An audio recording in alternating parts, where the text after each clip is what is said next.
Welcome. Welcome everyone to the Unitarian Universalist Church of Augusta, where our mission is to create a beloved community, acting together with compassion, reason, and respect, empowering us as a whole and as individuals to promote a just society. My name is Reverend Nic Filzen. My pronouns are he, him, and today I am co-creating this service with our guest, Azza El-Remessy. I'm so glad to have her here this morning. I'll give a little bit more of an extended invitation in a little bit when we have our conversation. Until then, we also get to create this morning with Josef Patchen leading the UGCA choir and the folks who make us look and sound pretty good up there in the tech deck. Many thanks to them and many thanks to each of you. We are all here creating this moment of great worth together. In honor of this sacred moment, and respect for each other, would you please take a moment, pull out your devices that make noises and make them not make noises, please. Sometimes we call that worship mode. If you're a first-time visitor today, and I see several, we encourage you to stop by the greeters table following the service to get more acquainted with us. Fern Smith, our membership coordinator, who's coming in to wave hi right now, she'll be happy to let you know some things that are going on here and hear about some of your interests. That conversation can be guided by the blue cards in the seat pockets near you. If you want to fill those out and bring those to her, it'll help us kind of put you in the right places that will allow you to flourish and us to flourish most. You're also more than welcome to join us for coffee and snacks after worship in the common room, which is the room kind of in a U shape. That wasn't on purpose, I don't think. But join us there for coffee and snacks. Existing community members will know newcomers by their green or red name tags. So these different colors indicate how comfortable people are with a new experience. Green means I'm a people person. I want to get to know you right away. Let's have a good long conversation. Red means I'm a little bit more shy, maybe introverted, and I'd like to slowly move into a community. That's me. I would be wearing a red name tag just because I like to observe for a little bit before I really get into it. And for those of you on Zoom, please consider staying online after the service to chat and connect with each other. That time will be a little shorter than maybe usual because Azza has been very generous to stay and have a discussion with us. So we'll go have some coffee and snacks, come back in about 15 minutes and continue with that chat. All right, y'all. As we now move fully into this time of worship, this time in which we shape that which has worth, I share these words by Bets Winnecke, entitled, May This Flame. May this flame, symbol of transformation since time began, fire our curiosity, strengthen our wills, and sustain our courage as we seek what is good within and around us.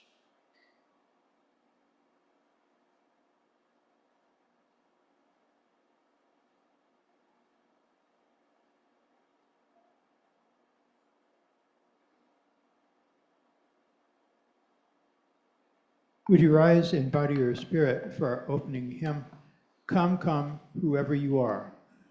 This is a round. We will sing it through all the way once, and then this side of the congregation will start part one as led by our front row, and this as part two by our back row.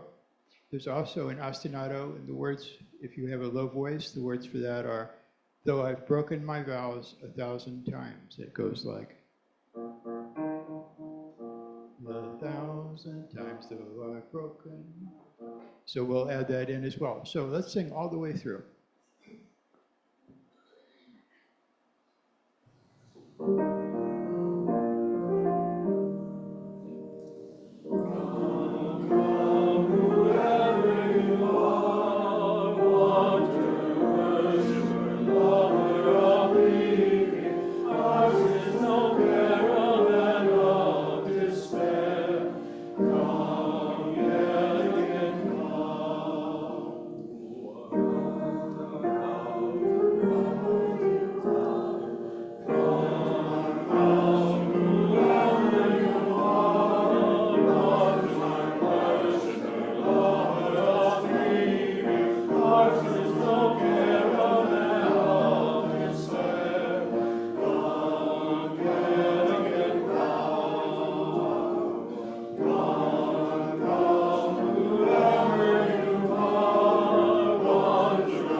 morning, everyone. My name is Chris Maurer. Here now? Better? Okay. My name is Chris Maurer, and I am one of the Pastoral Care Committee members, and now is the time in our service when we share our joys and sorrows.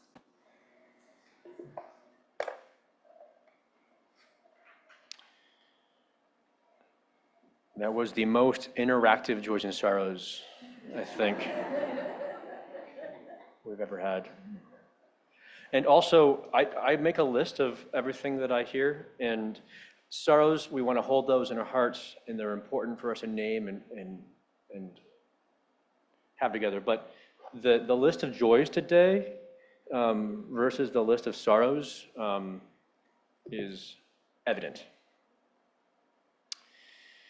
And with those joys and sorrows, I now invite us into a moment of prayer and meditation to hold them with intent to add our intentional presence even more than we already have here in this room together in this community that we make and call beloved.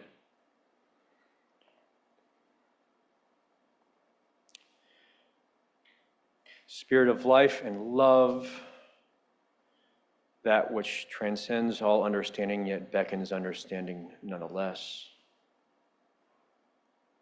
Creation, ongoing, being, becoming.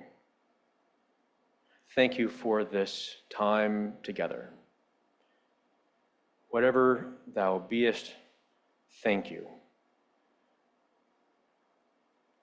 It is such a joy to be here in this room, in this community together, where good exists because we exist. And good also exists because we experience many joys in life, joys that reinvigorate our spirits in a time of depleted spirit. There's so many to name: friends and birthdays and anniversaries, marriage celebrations, making music for marriages and money, life transitions and successes, traveling to see family and loved ones in their life transitions, enjoying new ways to travel through life, whether it be by car or rail, being here, safe travels, and Maine. For celebrating and discovering our roots, we are grateful. We are also gratitude. We have tremendous gratitude for effort in our communities which help us to move along toward our missions. The excitement of emerging love, paying off debt, growing ourselves by growing our own food, adding life and beauty to the ecosystem. Moments of bliss. And of course, it isn't just joys that we hold together. We intentionally hold sorrows. We lament together. We move through challenges together, like significant health concerns that have been ongoing, though there may be a light at the end of the tunnel, through recovery from surgeries and operations, getting good news amid the bad, memorializing those who have gone before. We lament unexpected pain, and we learn how to weather the storms. We do this all together. We do this in the presence, of whatever it is that we label and experience God. Hold all of these things now in your hearts and your minds and your spirits as we enter into an extended moment of silence.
we be blessed and may we be a blessing.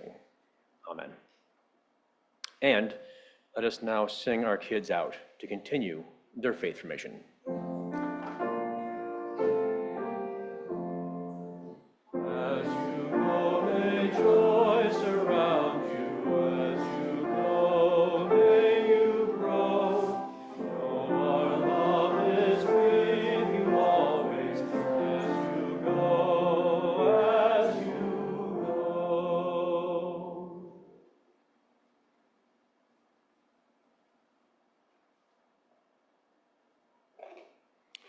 I love when the sheer amount of people makes things go a little bit longer, especially here. We have the kids took a little bit longer than the song to leave the room, and that's, I love that.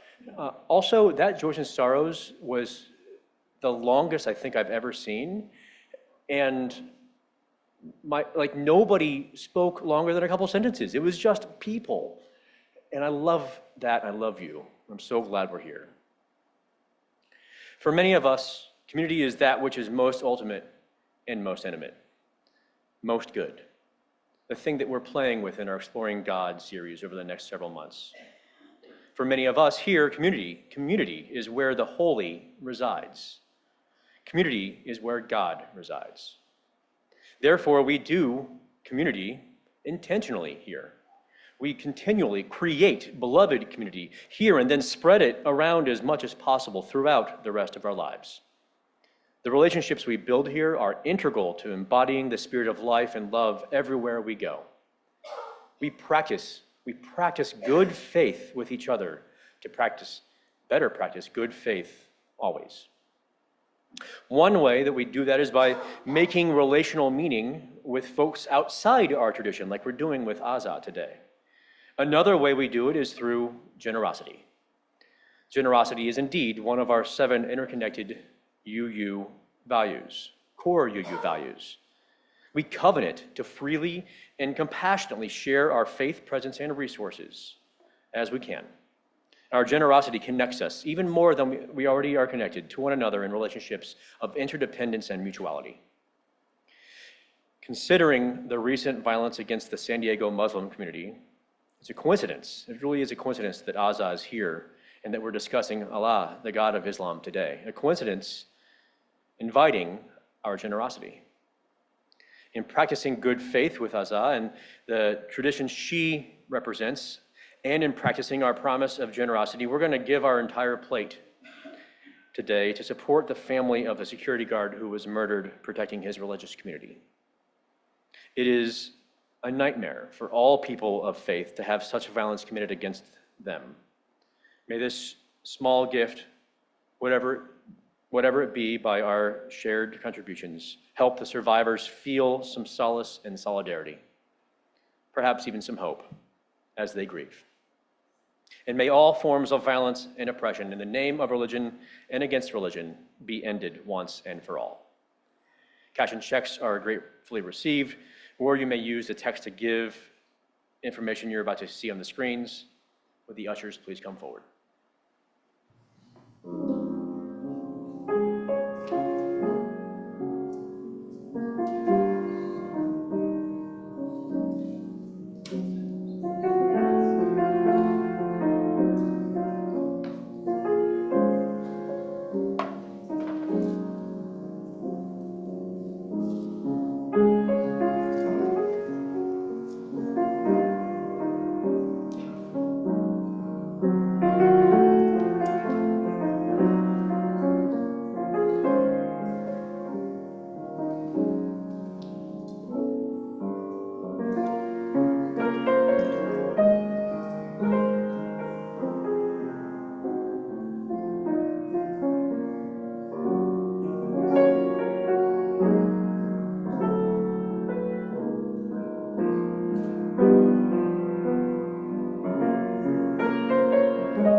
We thank you for your generosity.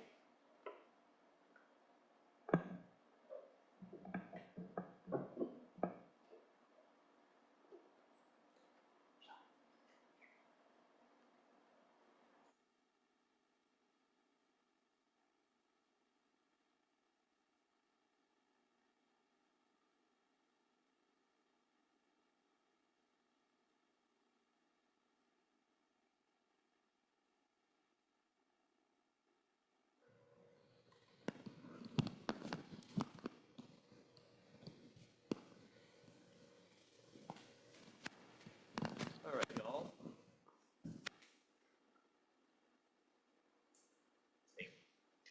All right, y'all. So a few weeks ago, I introduced what I'm calling our Exploring God series. And I'm so grateful and excited to begin that series with Azza today. But just before we begin and before I fully introduce her, I just want to kind of restate and reframe what we're trying to accomplish with this series of sermons in dialogue, including what I mean by sermons in dialogue. So here at the Unitarian Universalist Church of Augusta, we are not dogmatic, we're not creedal.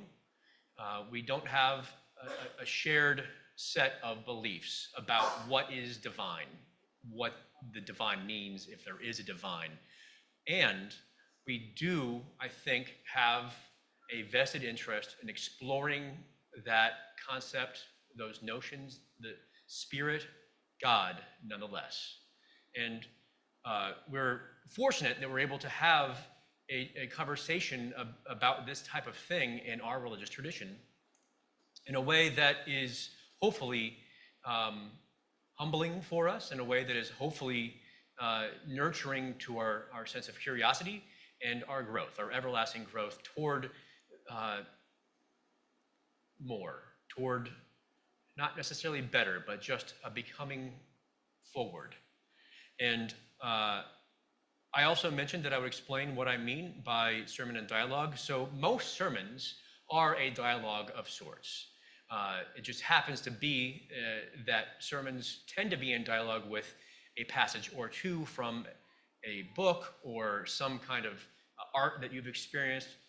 This, I'm being a little bit more literal. We're actually going to literally be in conversation and have whatever Spirit means emerge here in relationship with each other.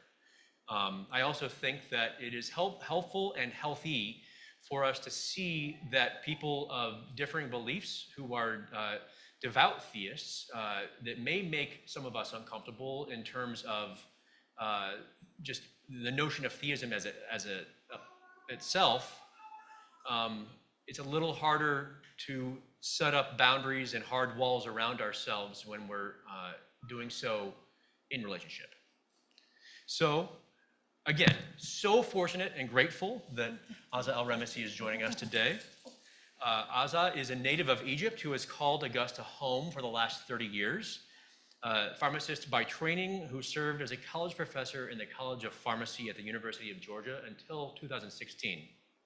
Then as a clinical pharmacist at Doctors Hospital where she remains.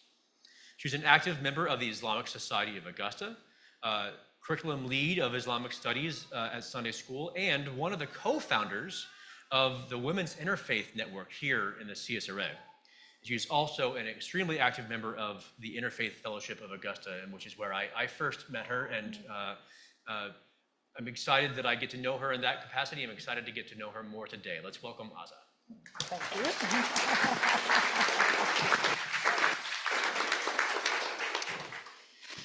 So, I have some really light questions for you today. I'm worried already. So I've been defining God here in the broadest terms as that which is most ultimate and most intimate, most good, most creative, most in our lives, whatever that mostness is. For you, what is that mostness? What is God and why? First, everybody can hear me? Okay, so I'll just do a little bit, sort of a little short detour, and then we're going to dive into that simple question. Yeah. So, hi, everybody. I'm Azza.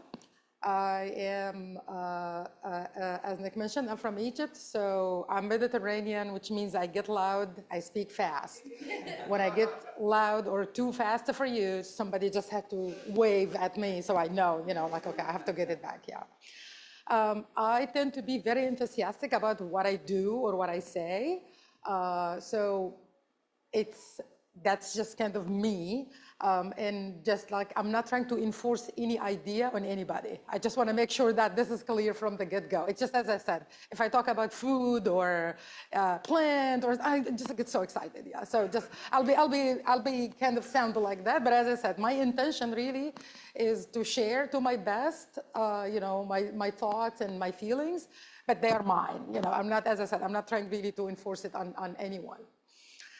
So with that sort of disclosure, we can now talk.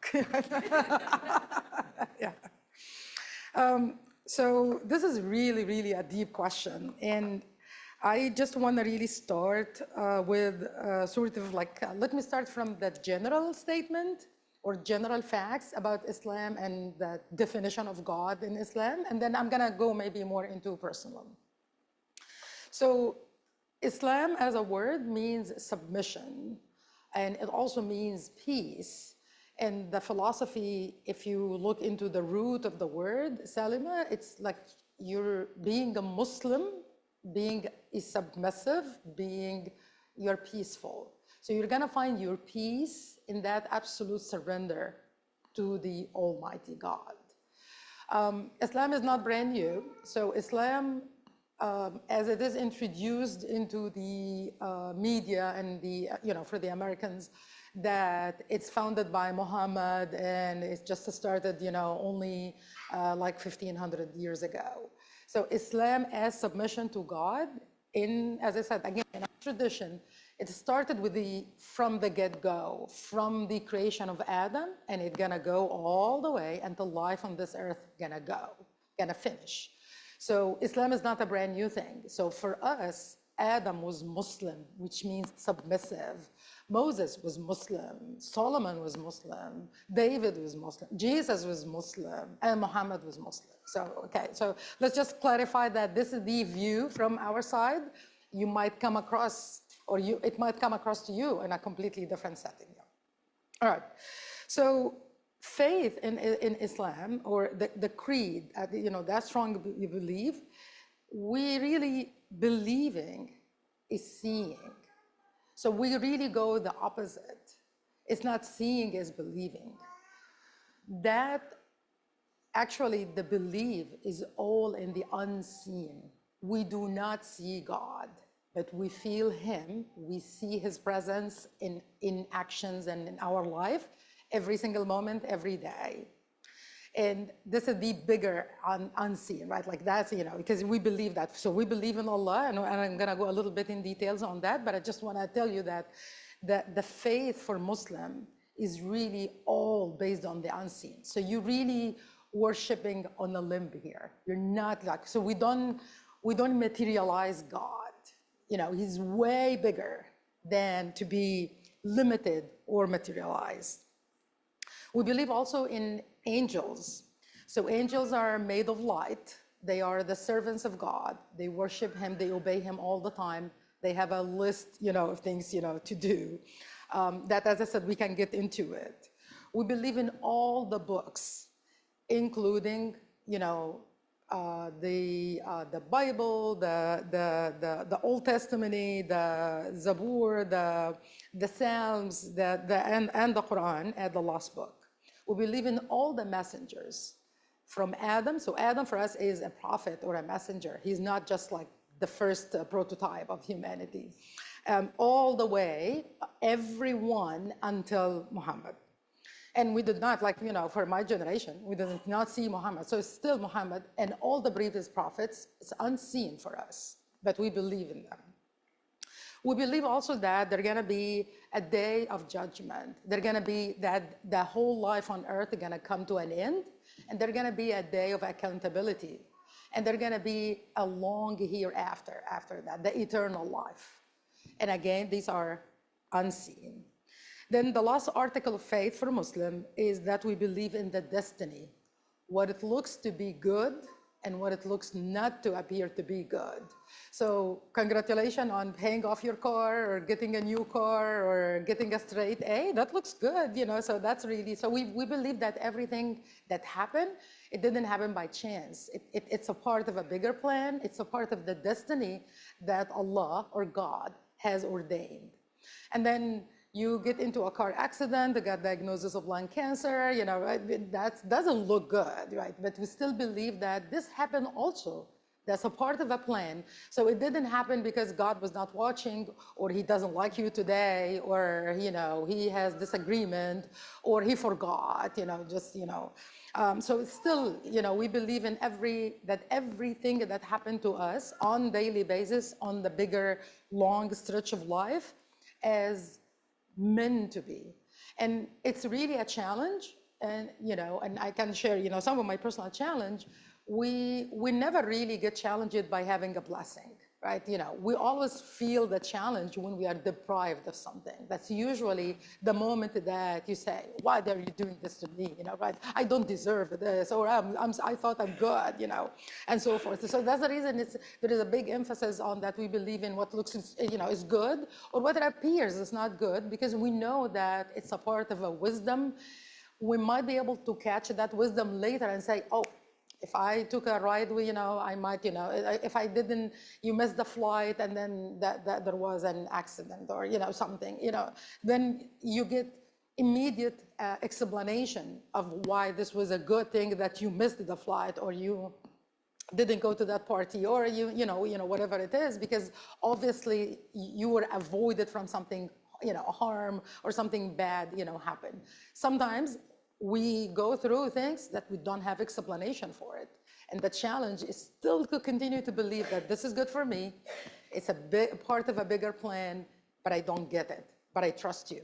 You've done great things before, and I know that you're going to continue to do great things for me, even though I don't understand it, or I don't, you know, get it. Yeah.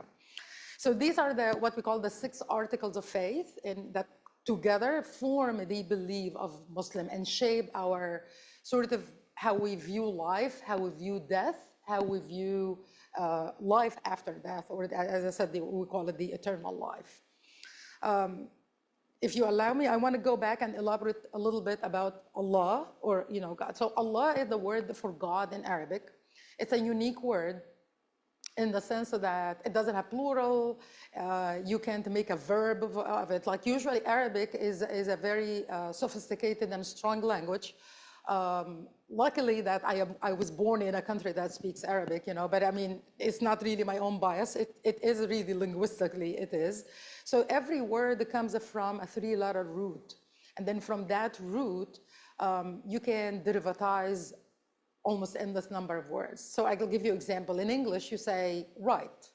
And then you can derivatize and say, look, so the person who writes is gonna be writer. And then the thing that you wrote gonna be the object, again, you know, the objective here gonna be written.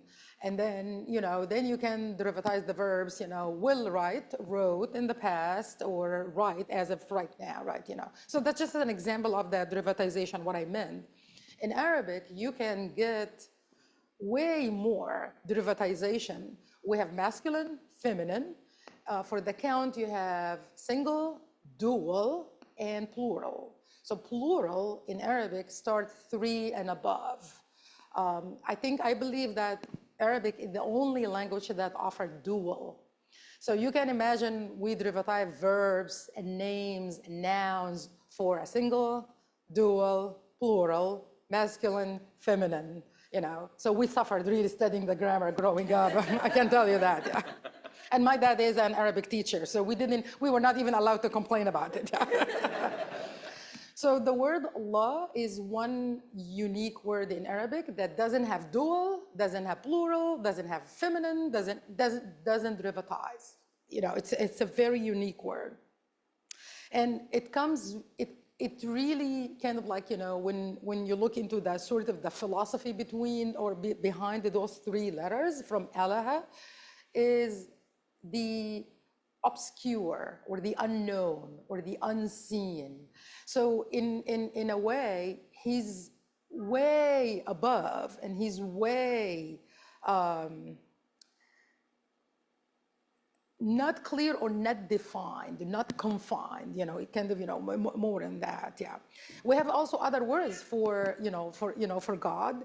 The other word is what would be maybe equivalent in English to Ar-Rabb, the Lord. So the Lord usually, or Rabb, is mostly used in the sense of creation, the creator, the provider. And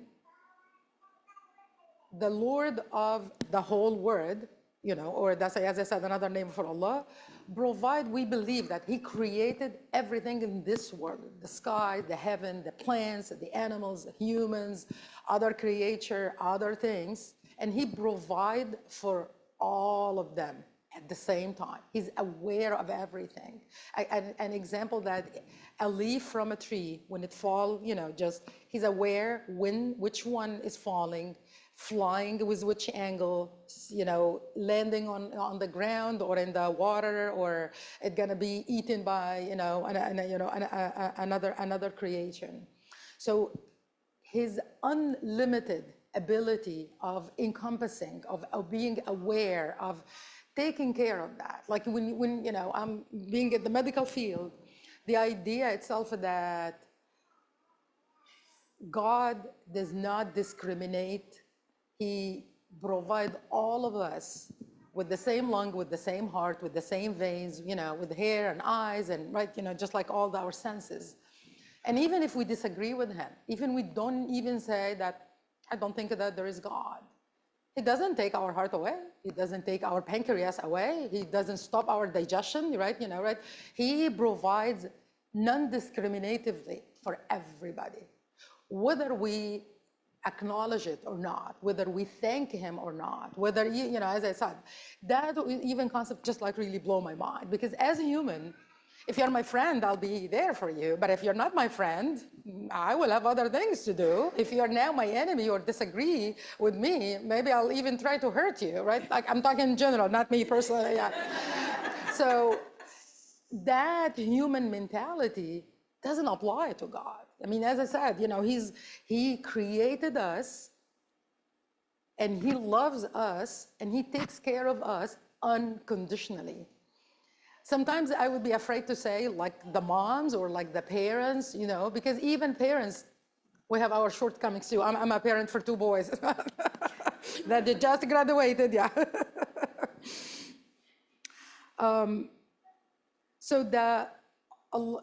As I said, we know God, as I said, as the creator, the provider, the one who's taking care of us, whether we see it or not, whether we recognize that or not, whether we acknowledge it or we feel like sense of obligation that we should say thank you or do or behave or, right?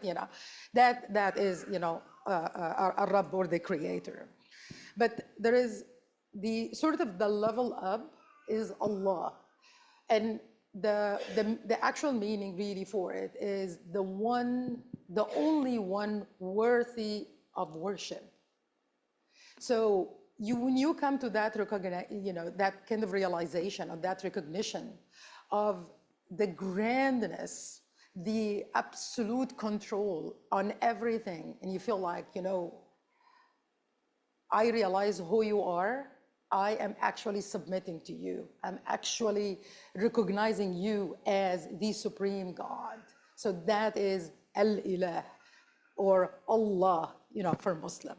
So it's a sort of like, I acknowledge that this business of universe is created and taken care of every day, but I recognize that you're above that, and you're amazing, and you're unmatchable, and you are worth of worshiping and absolute submission. So that's really our connection with Allah, as I said, the most absolute, the supreme, the controller, the giver, the kinder, the loving, the peace, the healer, the provider, providing sustenance, money, children, guidance, providing with, good ideas, and, just like you name it, yeah. We strive to know God, more through his 99 attributes. So there is a 99 description, and Quran for us as our holy book, we believe that this is the last book. It is written in Arabic, and we do believe that it did not change. So it is the same word by word, delivered from heaven through Angel Jibreel to Prophet Muhammad. And then Prophet Muhammad, who is illiterate, recited that to, if we can call it the disciples or his companions, and it was written. And we do believe that the copy we have in our hand today is the same copy that was written during the time of Prophet Muhammad. And that the order, as I said, the words, the arrangement, the name of the chapters, everything in there is word by word. It did not change. These are the words of God and the message itself. So those 99 names, and these are like attributes. I gave you already example. The generous, the provider, the forgiving, the all-seeing, the all-hearing, the all-knowing. And then also we do have what we call the powerful names, the all, that the one that is like all aware of what's going on, the one that can limit, I don't know really what would be a good translation for that, but the one that can limit the power of others, kind of like hold, or suppress the power of others. The one can put punishment on, if he wants. So through learning these names and these meaning, and it came in different contexts in the Quran. That's how, as I said, we extract our knowledge mainly from the Quran. And from the teaching of our prophet.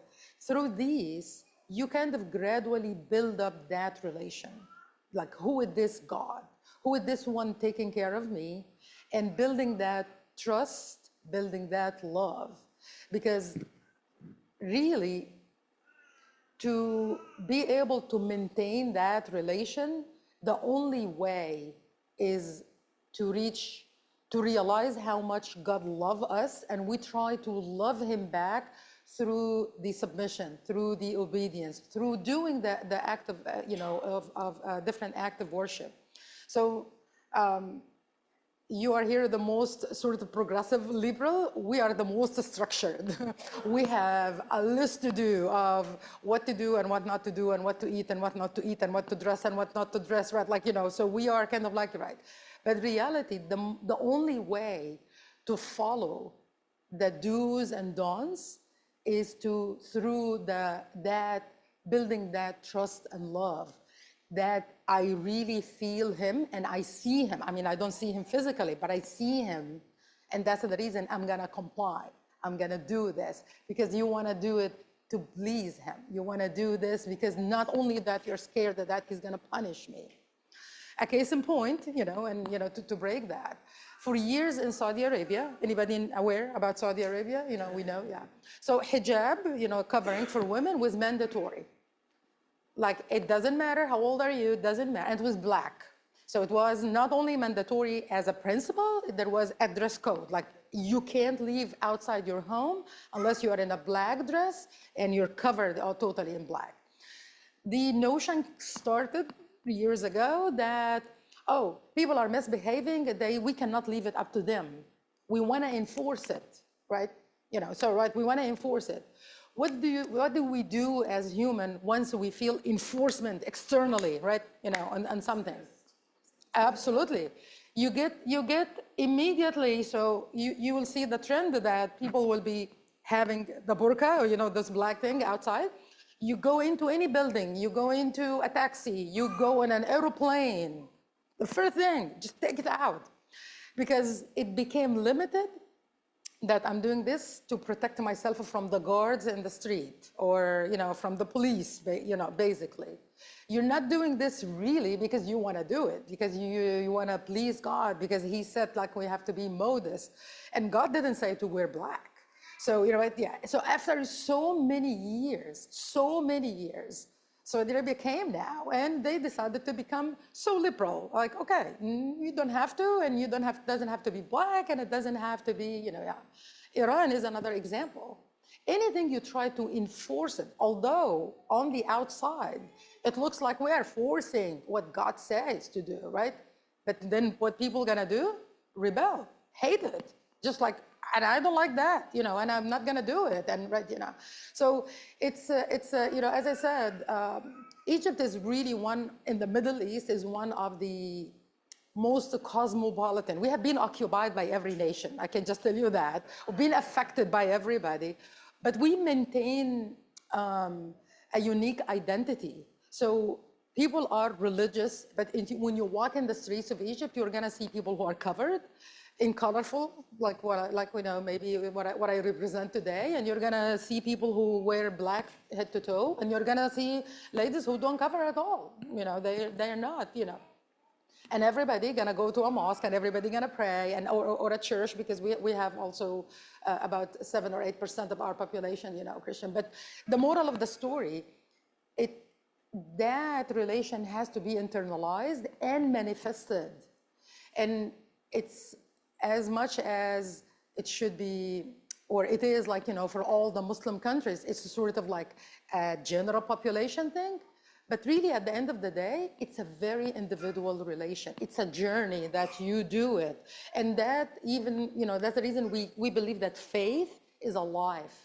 So it can grow and it can shrink.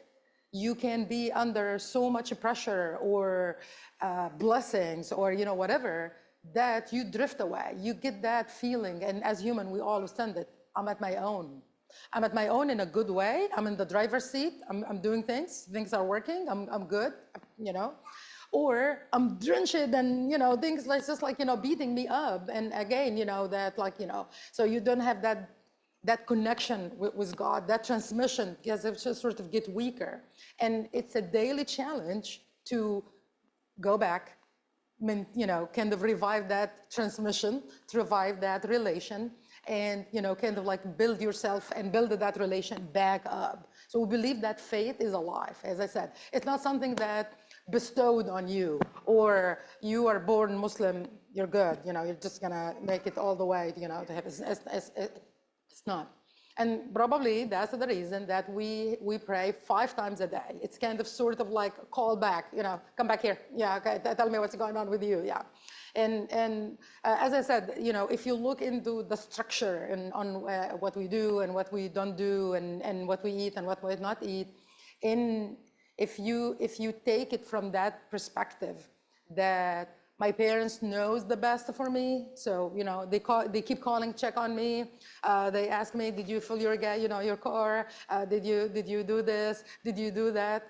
Then all that list of do's and don'ts gonna make sense. Gonna be okay. Just I'm not alone.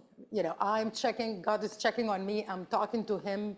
As I said, on different ways. The prayer, the act of fasting, the act of goodness to go visit your neighbor, to smile. Like, just smiling, that's an act of worship for us. That's considered, right? Yeah. Like, like spreading the cheer and being positive and being happy. That is, a reflection of your good faith. Yeah. I'm going to stop here. I'm very talkative, so I'm going to stop here because I'm not sure if we're going to have more questions. We are. How we doing? We're doing. Okay. Right. Yeah.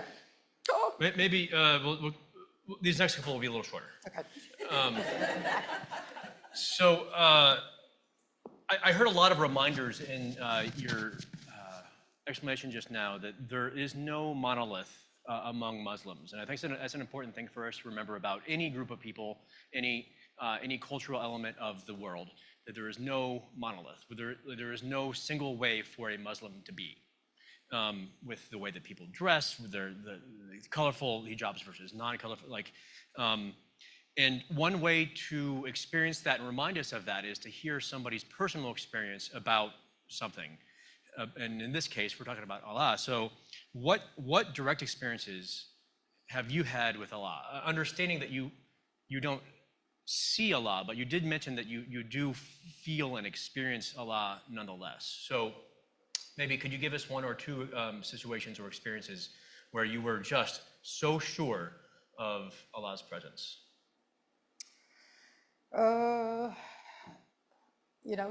So many. So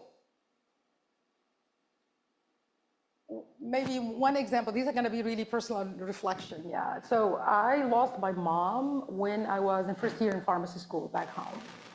And she passed after maybe 2 or 3 years of being, very sick and bedridden with, liver disease.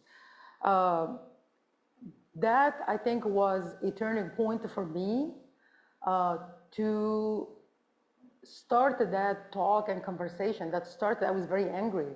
Why did you take her from me? I had the best mom ever, and I'm the youngest. I have 2 older brothers. And I always played the good girl. I mean, I had to be the good girl because my 2 brothers were very naughty. So, I didn't have much choice really, in that matter, yeah. But we had very, very good relation. And, as I said, I was like very, very close to my mom. And up till now, she is my role model. She was very warm and skilled person. Loved really to help people around, very, very popular. She would walk into a room and you feel this room is like lit up really with her presence. And then it was painful to see that energy is bedbound and then, really suffering, and then she passed. And I think that probably that was the turning point of just fasting, because everybody is fasting, or praying because everybody is praying, because it made me start talking to God. What did you do this to me? And I thought I'm a good girl, and she was a good lady, and we're good people. Why you're doing this to me? And it was a whole, journey. My dad is a graduate of Al-Azhar, which is like a big religious university in Egypt. And he started, we started this conversation that it's not really, that death is not really a punishment. And she has been sick for, 2, 3 years, very sick. So, she's in a better place. She's like, right, that kind of like the talk that usually you get. And over the years, that question always, come back. And so my immediate answer that a big, what it looks bad event really started, changed my perception on God, made me really be more conscious of what else he's doing in my life. When I got the scholarship to come study here in the state, I came as a graduate student. I was reflecting back, and I said, if my mom was still there, I would never ever agree to accept that scholarship and leave her and come to study and start, a new life and a career here. So I don't take this as, oh, that's the reason she has to go. But I start to accept that probably this happened, so it would allow me to free up my sense of responsibility that I have to stay and help her and serve her and be for her as she was for all of us. And when, as I said, I think the major thing that happened to me, that I start being aware of his presence, aware of the million good things that happen every single day, that among, I start to see, sort of sit back a little bit so I can see a bigger picture on, okay, that is a traumatic big event, but fast forward 10 years after that, oh, maybe that allowed me to do that, to do other things or to move in life. And I've never lost her because she's inside me. I mean, being that interaction that we had, whatever she built in me and whatever, that relation carried over with me. So it made me go and study the story of our prophet because, you're born Muslim, just like you hear a few things and here and there from your parents and you feel like you're good. You don't have to dig for yourself. But it made me dig because, our prophet lost his mom when he was 6-year-old. And then my dad said, oh, you're way better off. You're almost 17. It's okay. He lost his mom when she was 6. So that made me go and study and also feel it for him and feel it for other people. It makes you really conscious about the major changes that happen to everyone. And good things, my kids just, got their driving license not long ago, and we're driving on the highway, and I'm trying to encourage, them, okay, you're good, like I'm sitting next to my son, and he said, all right, I'm gonna move to the right lane, shift it to the right lane. I looked and I said, oh, we're fine. So he started to merge. The same second, a car was like coming, zooming in. It like we were supposed to be dead, seriously, And then the guy honked. He did the right move. My son did the right move by staying again back in his lane. In a fraction of a second, you see really that life changed in front of you. And I just felt really that it's really as if an angel came, pulled the car out of that. So once you start looking around, you see his presence, you see his, wisdom. I became less angry when things doesn't go my way. Still, I get angry, but not as before. So I think I'm growing up. Thank you for sharing that personal story. Sometimes, maybe even oftentimes, it seems to me that God is experienced as the space, or either creating the space or the space himself within the cracks of lamentation. Like that we kind of discover God, Allah, whatever it is that is pulling us towards something in those moments. Of course, in the good as well, but Right. it just seems like that it happens so often in those moments. I have one final, very small question, but just as a reminder, we will be meeting with Azza after the service, about 15 minutes for coffee and snacks. How does Allah and your belief, faith, trust in Allah increase embodied love and justice in you and the world? So we believe that this current life, has relative justice, and I'll explain what this means. We believe that the absolute justice gonna be in the life, in the hereafter, in that eternal life. That really changed your concept, because it's not only about this life. I am gonna go political. Let's see if you know. Right? Okay.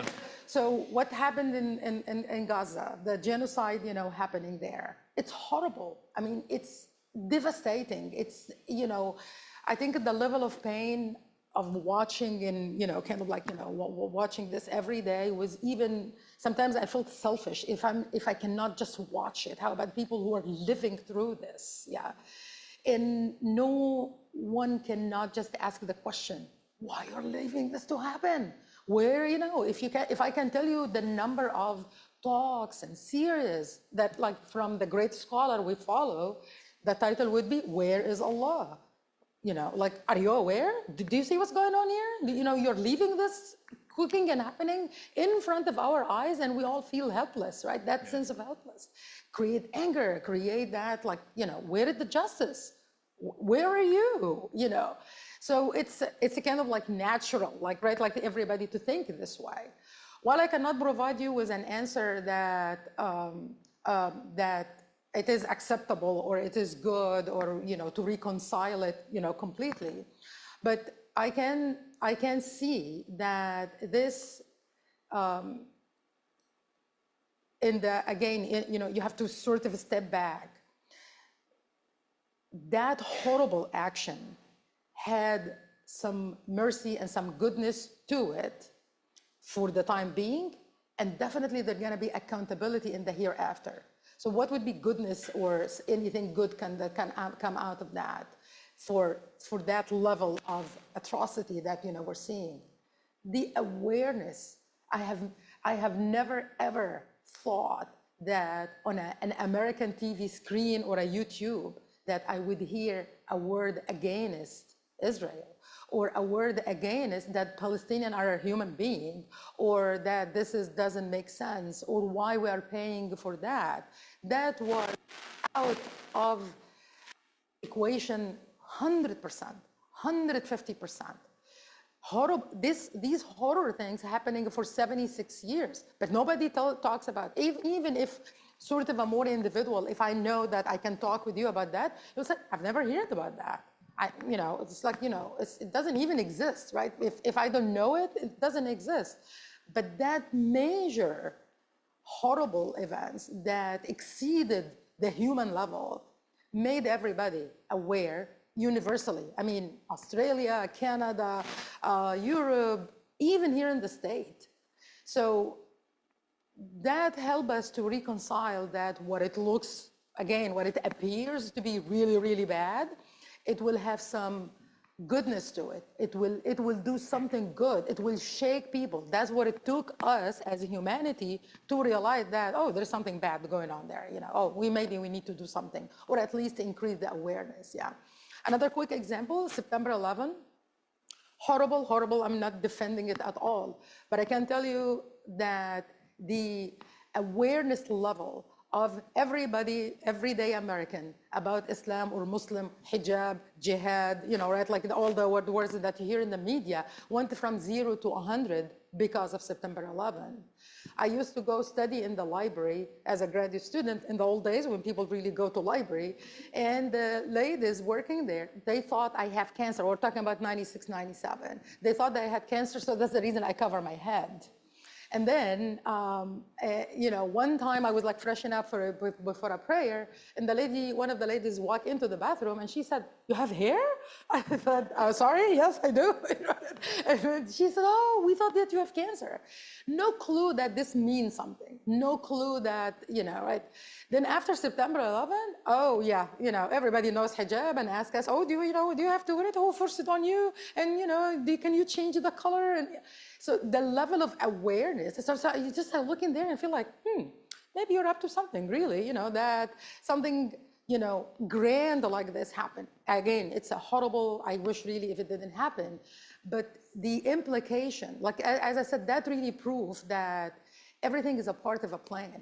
Even if it looks, when you look in the event itself, it's horrible, what good can come out of it? And then you step back, either give it some time, as I said, or give it a space, and you feel like, oh, there was a reason behind that. There was an implication for that. Not all bad, some good implication for that. I hope that answered the question. Thank you. Thank you. Everyone, let's give a round of applause. Thank you.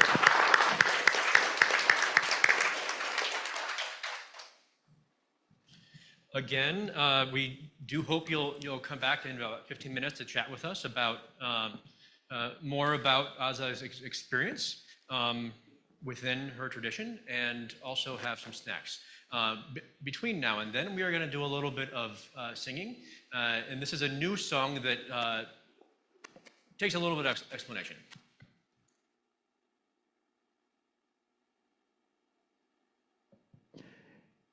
Would you rise in body or spirit for our closing hymn, Keep Me? You'll see that there are 3 parts. We'll sing through all 3, first 1, then 2, and then 3, and then you may mush them up as you wish. Thanks. Briefly, before we do that, I have a message from beyond the sanctuary. Apparently, the 3 cars that are at the back of the paved section of our lot, the fire station shares with us, they're blocking the fire truck from returning back into the garage. So it looks to me like a gray Toyota Highlander, maybe a white With a paper tag. a white Hyundai Sonata, maybe, and then it looks like a black Camry. If those three vehicles could be moved so that our dear public warriors can return to their, I don't know why I said that. That was weird. That was weird. Can return into their garage. Please and thank you.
Thank you all for singing some new music with us today. Speaking of new music, next week we are doing a Taizé service, and because this is a month of awakening curiosity, every hymn we do will be new. All of them. Discomfort. Y'all, our final benediction, our blessing for today is by Reverend Michelle Collins, entitled Listening for the Quiet What If. We have wandered together for a little while. Now the wider world waits with its own riddles and revelations. Walk gently, listening for the quiet what if beneath the noise of our everyday lives. May curiosity keep your spirit open and your heart wide.